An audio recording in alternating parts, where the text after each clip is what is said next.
પણ જમ્યા પછી એવું લાગે છે કે મારે થોડુંક ફરસાણ ખાઈ લઉં, સેવ મમરા છે, ચવાણું છે, અથવા તો નમકીનમાં કંઈક બિસ્કિટ લઈ લઉં, સ્વીટમાં કંઈક ને કંઈક અળદિયો છે, પેંડા છે કે બરફી છે કે કંઈક ને કંઈક ગળું લઈ લઉં. તો આ વિડીયો તમારા માટે છે.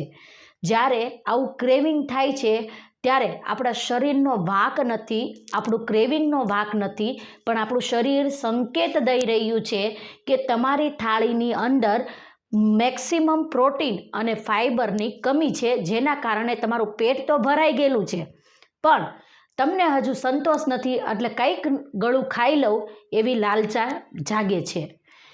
જ્યારે તમે જમ્યા પછી કંઈક ને કંઈક નમકીન કે ગળું લઈ રહ્યા છો ત્યારે તમારું બ્લડ પ્રેશર વધવું, ડાયાબિટીસ વધવી, વજન વધવું, ડાયજેશન ખરાબ થવું તેવી ઘણી બધી સમસ્યાઓ થઈ શકે છે. જો તમે પણ ઈચ્છતા હોય કે તમે પ્રોટીન અને ફાઇબર રીચ ડાયટ લઈ શકો અને તમારા ક્રેવિંગને ઓછું કરી શકો તો DM કરો પ્રોટીન એન્ડ ફાઇબર, હું તમને મદદ કરીશ. Thank you.